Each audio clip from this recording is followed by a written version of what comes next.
উফ, এতদিন পর না একটু মন ভরে নিঃশ্বাস নেব। বলো, শেষ পর্যন্ত আমরা নতুন ফ্ল্যাটে এসে পৌঁছলাম, তাই না?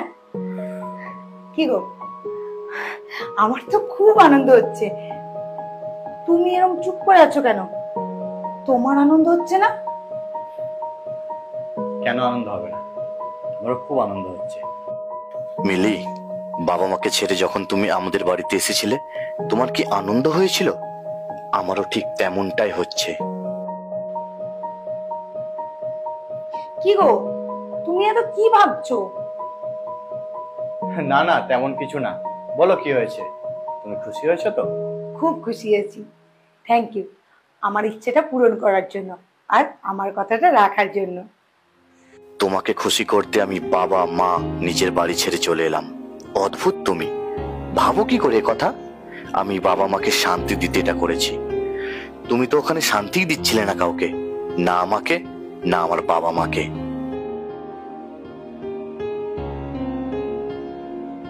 কি গো, তুমি মাঝে মাঝে কোথায় হারিয়ে যাচ্ছ? ধুর।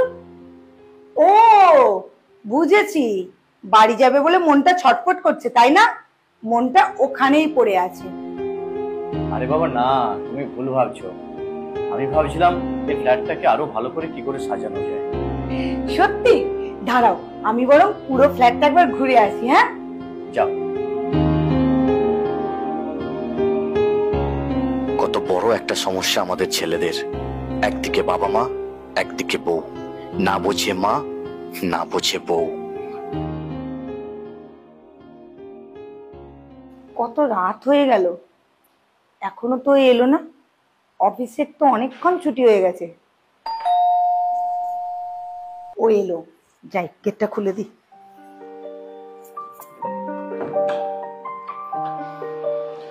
কি গো, এত দেরি হলো? ওই বাড়িতে একটু গিয়েছিলাম, তাই দেরি হয়ে গেল। কই, আমাকে ফোনে বললেন না তো? আরে হঠাৎ করে গিয়েছিলাম। সব সময় ম্যামে, আমাকে ফোনে বলতে পারতে, আমি কি না করতাম? এতই যদি ও বাড়িতে মন পড়ে আছে তো ও বাড়িতেই তো থাকতে পারো, এই বাড়িতে চলে আসার কি দরকার ছিল? উফ, এবার তো থামো। এত অশান্তি করো না, আমি এত অশান্তি চাই না, প্লিজ। ও বাড়িতে নিশ্চয়ই খেয়ে এসেছো, তাই না?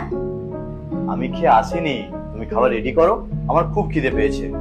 কেন সব সময় বাবু বাবু করে খাইয়ে পাঠালো না কেন? দরদ কোথায় গেল? আদিক্ষেতা কোথায় গেল? তুমি প্লিজ থামো। আমি ভেবেছিলাম ফ্ল্যাটে চলে আসলে হয়তো এই ঝামেলা থেকে মুক্তি পাবো, কিন্তু না, সে এক ঝামেলা। ও, আমি ঝামেলা করি? কানে ফুসমন্ত দিয়েছে নিশ্চয়ই তোমার মাতাজি। মিলি, চুপ করো প্লিজ। মায়েদের সন্তানদের প্রতি কোনো আধিক্যতা থাকে না, দরদও থাকে না। যেটা থাকে সেটা হলো স্নেহ, মায়া, মমতা, ভালোবাসা আর দুশ্চিন্তা। মায়েরা তোমার কোনো তুলনা হয় বলো? মা তো মাই হয়। তুমি বউ হয়ে তো আর আমার মা হতে পারবে না, তাই শুধু শুধু মায়ের সাথে তোমার তুলনা করো না। হ্যাঁ, সে তো বলবেই এখন। আচ্ছা, তুমি কখনো ভেবে দেখেছো আমি কতটা চাপে থাকি তোমার আর মায়ের মাঝে পড়ে? তুমি তোমার মায়ের বাড়ি গেলে তোমাকে যদি এই ধরনের আমি কথা বলতাম, তোমার কেমন লাগতো ভেবে দেখো তো একবার। তুমি তো তোমার মায়ের সাথে কত কি শেয়ার করো, সংসারের কথা বলো। আচ্ছা, আমি যদি আমার মায়ের সাথে এগুলো শেয়ার করতাম, তখন তুমি কত কি বলতে। কাউকে কোনো কিছু বাধা দেওয়ার আগে নিজেকে একবার ওই জায়গায় বসিয়ে দেখবে কেমন লাগে। তুমি যখন তোমার ফ্যামিলি ছেড়ে এসেছিলে তখন তোমার কেমন লেগেছিল একবার ভাবো। আমি কতটা চাপে থাকি তুমি সেটা ভেবেছো কখনো? তুমি যদি সত্যিই আমাকে ভালোবাসতে, তাহলে আমি কিসে খুশি হব, কিসে ভালো থাকবো, সেটা তুমি ভাবতে। আমি বেকার তোমার সাথে এতগুলো বছর নষ্ট করেছি। একটাই দুঃখ, আমি একটা ভালো জীবন সঙ্গী পেলাম না। শুধু আমিই না, অনেক ছেলেরাই তা পায় না, শুধু বোঝা বয়ে বেড়ায়। আমি বোঝা? নিজেই তো বোঝা হয়ে যাচ্ছ। দিনের পর দিন এই অশান্তি আর ভালো লাগে না। আমি মানছি আমার মায়েরও অনেক দোষ আছে, তোমাকে মানিয়ে নেয় না। কিন্তু তাই বলে তো আমি আর ওদের ভুলে যেতে পারি না, বলো তা কি সম্ভব? জানো তো, সব ছেলেরাই চায় তাদের স্ত্রী তাদের পাশে থাকবে, বুঝবে, ভালো বন্ধু হবে। আগে ভালো বন্ধু হবে। সব ছেলেরাই তাদের স্ত্রীর মধ্যে তাদের বেস্ট ফ্রেন্ডকে খুঁজে। তোমাদের এই চক্করে পড়ে আমরা ছেলেরা মরে যাই ভেতরে ভেতরে। তোমরা কেউই বোঝো না। না মা, না তুমি। তোমাদের নালিশ শুনতে শুনতে আমাদের জীবন শেষ। তুমি তো আর মা হতে পারবে না। অন্তত আমার শান্তি হোক, যেটা আমার এখন সব থেকে বেশি প্রয়োজন।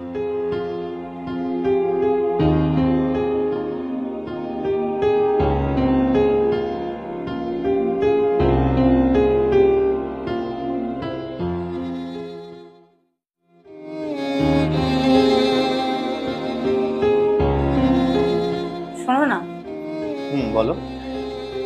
তোমাকে একটা কথা বলার ছিল। বলো। বলছি, চলো আমরা ও বাড়িতে ফিরে যাই। তুমি কি আমার সাথে মজা করছো মিলি? প্লিজ। না গো, আমি সত্যিই বলছি। আমি তোমার শান্তি হতে চাই, আমি তোমার বোঝা হতে চাই না। তুমি মুখে হাসি নিয়ে অন্তরে কষ্ট নিয়ে ঘুরে বেড়াবে, এটা আমি চাই না। আমি এতটা স্বার্থপর হতে পারবো না।